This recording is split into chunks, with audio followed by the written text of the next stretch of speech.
कहानी की शुरुआत एक गुफा से होती है जहाँ एक औरत आके भेड़ियों के राजकुमार से कहती है, मैंने उस हत्यारे को ढूंढ लिया है जिसने हमारे परिवार को नुकसान पहुंचाया था। बहुत साल पहले वो हत्यारा एक पंछी का रूप धार कर क्लेक्स एकेडमी में छुप गया, लेकिन वो हमसे नहीं बच सकता। हम उसे ढूंढ लेंगे तो फिर कोई भी हमसे उलझने की कोशिश नहीं करेगा। अगले सीन में न्यूयॉर्क दिखाया जाता है जहाँ एक बच्ची अदा का 12th बर्थडे था। अदा अपने डैड के लिए एक वीडियो रिकॉर्ड करती है जिसमें वो उन्हें बताती है, आज मेरी सरप्राइज बर्थडे पार्टी है और मेरे दोस्त भी इस पार्टी में आने वाले हैं, लेकिन वो नहीं जानती कि मैं सरप्राइज के बारे में जानती हूँ। अदा के आज के प्लान का आखिरी हिस्सा उस जगह पर जाना था जहाँ उसके डैड उसे हर बर्थडे पर ले जाया करते थे। अदा वहाँ जाकर वीडियो रिकॉर्ड करते हुए अपने डैड से कहती है, आपने यहाँ मुझे वो सब कुछ सिखाया जो आप करते थे, लेकिन मैंने कभी किसी चीज पे फोकस नहीं किया। अदा सोच रही थी कि जब मैं घर जाऊंगी तो वहाँ मेरे लिए बर्थडे सरप्राइज होगा, लेकिन जब अदा घर पहुँचती है तो उसे वहाँ कोई नजर नहीं आता। वो दीवार पर अपने डैड की कुछ फोटोज देखती है और तभी उसकी मॉम एक रूम से बाहर आती है और अदा को बताती है, मुझे तुम्हारे डैड के बारे में कुछ जानकारी मिली है। उनकी बात सुनकर अदा कहती है, डैड को ढूंढना बंद कर दे, और गुस्से में अपने रूम में जाकर दरवाजा लॉक कर लेती है। उसकी मॉम उसे सॉरी कहती है, पर अदा कहती है, डैड जा चुके हैं लेकिन मैं अभी भी यही हूँ। अगले सीन में एक मोटा आदमी दिखाया जाता है जिसकी नाक की जगह पर चोंच थी। इस आदमी का नाम मैथ्यू है, जिसके पास पहले सीन वाली औरत आती है जो वॉल्फर क्वीन है। वो मैथ्यू से कहती है, मुझे हुक्म मिला है कि तुम्हें भेड़ियों की दुनिया में पेश करूं, जहां तुम्हारा फैसला किया जाएगा। उसी वक्त वहां दो पुलिस ऑफिसर्स आते हैं जो उनका हुलिया देख रुक जाते हैं। वॉल्फर क्वीन उन दोनों के पास जाती है और अपनी आंख पर लगा कपड़ा उतार कर उन्हें दिखाती है, तो वो डर के वहां से भाग जाते हैं और इसी मौके का फायदा उठाकर मैथ्यू भी भाग निकलता है। अदा अपने रूम में अपने डैड के बारे में सोच रही थी। उसे अपने बचपन का एक फ्लैशबैक याद आता है जिसमें उसके डैड ने उसे एक शीशा दिया था और कहा था, जब भी तुम कोई बुरा सपना देखो तो इसे रब करना, जिससे तुम्हारा बुरा सपना गायब हो जाएगा। अदा डैड से कहती है, मैं यहाँ सब संभाल लूंगी,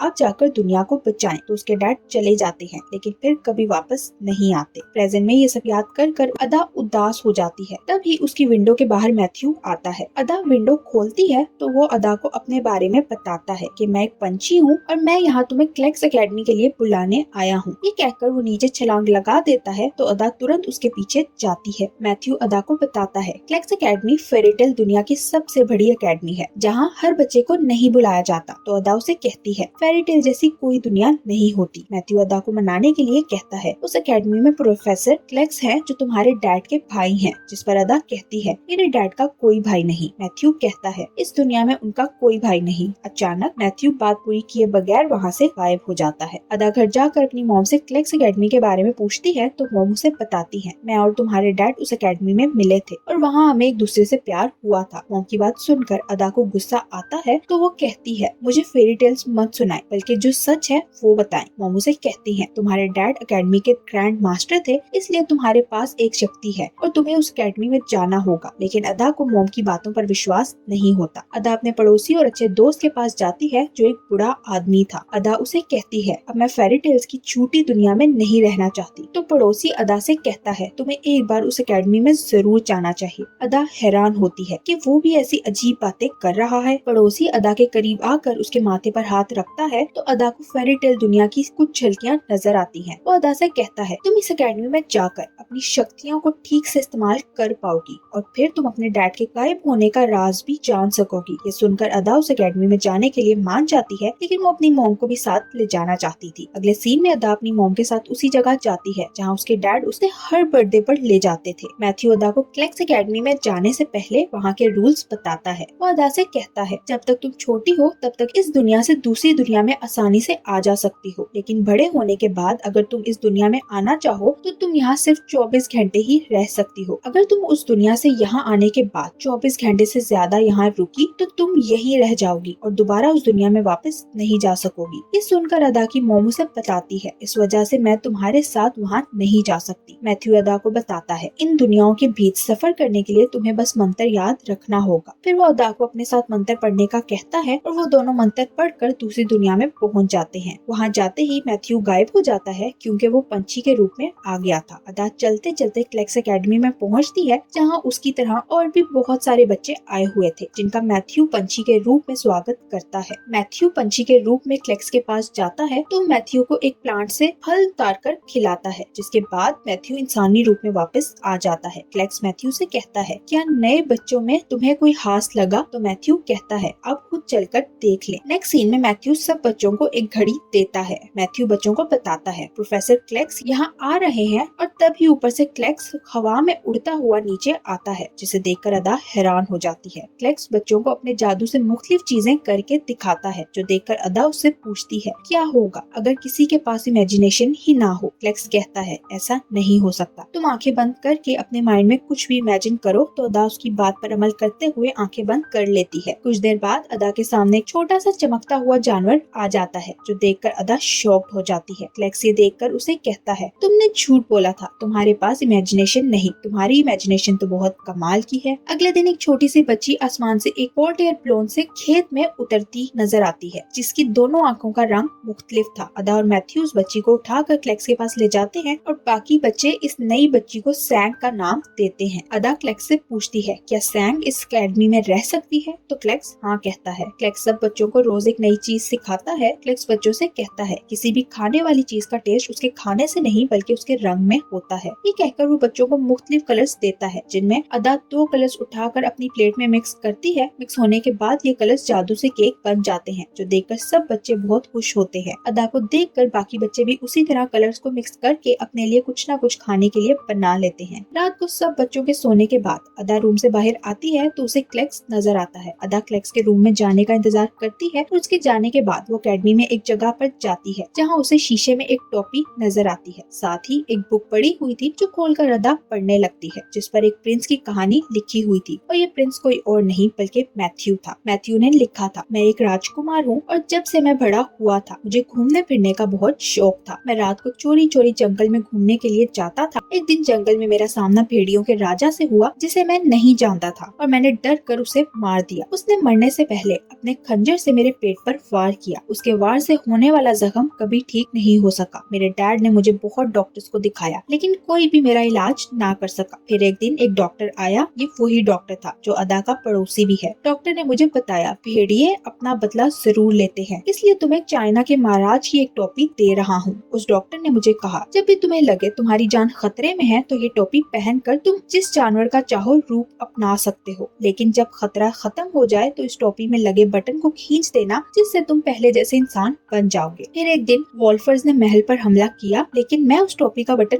गुम कर चुका था। मेरे पास बटन ढूंढने का वक्त नहीं था, इसलिए मैंने टोपी पहनी और कहा। यहाँ तक कहानी पढ़ने के बाद अदा को पीछे से मैथ्यू की आवाज आती है, जो कह रहा था, मैं एक पंछी बनना चाहता हूँ। वो अदा को बताता है, मैं आज तक पंछी बना हुआ हूँ और दोबारा इंसान नहीं बन सका। मैं ये बुक अपनी चोंच की मदद से लिखता हूँ। मैं उस बटन को बहुत समय से ढूंढ रहा हूँ कि शायद मैं कभी वापस इंसान बन सकूं। उन भेड़ियों को मेरे बारे में पता चल गया है और वो यहाँ हमला कर देंगे। अदा उसे कहती है, अगर तुम्हें भेड़ियों के यहाँ हमला करने के बारे में पहले से पता था तो तुम्हें सब बच्चों को यहाँ नहीं लाना चाहिए था। तुम्हें खुद को उन भेड़ियों के हवाले कर देना चाहिए था। तो मैथ्यू कहता है, ये कहानी फिर भी खत्म नहीं हो पाई। मैथ्यू उसे बताता है, तुम्हारे अंदर एक खास शक्ति है जो इस अकेडमी को हर तरह की मुश्किल से बचा सकती है। तो अदा उसे कहती है, तुम्हें गलत फहमी हुई है, वो मैं नहीं कोई और होगा। अगले दिन अदा के पास क्लेक्स आता है और उसे ग्लव्स देते हुए बताता है कि तुम्हारे डैड के हैं। और अदा उससे पूछती है, मेरे डैड क्या करते थे और उनकी क्या खासियत थी? प्रोफेसर अदा को बताता है, तुम्हारे डैड उन लोगों को चोटते थे जिनकी आपस में नहीं बनती थी। वो अदा को ये ग्लव्स पहना कर ताली मारने का कहता है। अदा ऐसा ही करती है, लेकिन ताली मारते ही अदा जहाँ बैठी थी उस जगह से नीचे गिर जाती है, जहाँ पानी था और आसपास पहाड़ों जैसी दीवारें थी। क्लेक्स उसे ऊपर से देख रहा था। अदा क्लेक्स से पूछती है, अब मैं वापस आने के लिए क्या करूँ? तो प्रोफेसर उसे कहता है, तुम फिर ताली मारो। अदा ताली बजाती है और दोबारा ऊपर वापस आ जाती है। तब ही उनके पास मैथ्यू आता है और उन दोनों को अपने साथ चलने का कहता है। एक आदमी क्लेक्स को बताता है, अकेडमी को चारों तरफ से भेड़ियों ने घेर लिया है। अगले सीन में अदा क्लेक्स के पास जाती है और उससे पूछती है, इस अकेडमी पर आने वाली हर मुसीबत का हल मैं क्यों हूँ? तो क्लेक्स कहता है, फेरी टेल में यही लिखा गया है, तुम बस वक्त आने दो, सब सही हो जाएगा। अदा स्नैक को फेरी टेल वादी के दरवाजे की ओर जाता देखती है तो अपने दोस्त एल्बर्ट के साथ उसका पीछा करती है। गेट पर बैठी एलिस से अदा पूछती है, क्या तुमने किसी लड़के को यहाँ से जाता देखा? तो एलिस मना करती है। एलिस उन्हें बताती है, मैंने यहाँ भेड़ियों को देखा है। ये सुनकर वो दोनों एक और दरवाजा खोलकर अंदर जाते हैं, जहाँ उन्हें सैंग कुछ भेड़ियों से बात करती नजर आती है। ये देखकर अदा कहती है, ये भी गद्दार निकली। तभी सैंग उन्हें देख लेती है और उनकी ओर इशारा करती उन्हें पकड़ने का कहती है, लेकिन अदा एल्बर्ट के साथ छुप जाती है। कुछ देर बाद अदा देखती है एल्बर्ट गायब है। वो उसे ढूंढने लगती है और मदद के लिए क्लेक्स के पास जाती है, जहाँ वोल्फर क्वीन और राजकुमार अपने बाकी साथियों के साथ आ गए थे और उन्होंने क्लेक्स को बंदी बना लिया था। वोल्फर क्वीन क्लेक्स से मैथ्यू के बारे में पूछती है तो वो उसे कोई सीधा जवाब नहीं देता और तभी क्लेक्स को विंडो से अदा नजर आती है, जो क्लेक्स को ही देख रही थी। उसे देखकर क्लेक्स कहता है, मेरी अकेडमी से भाग जाओ।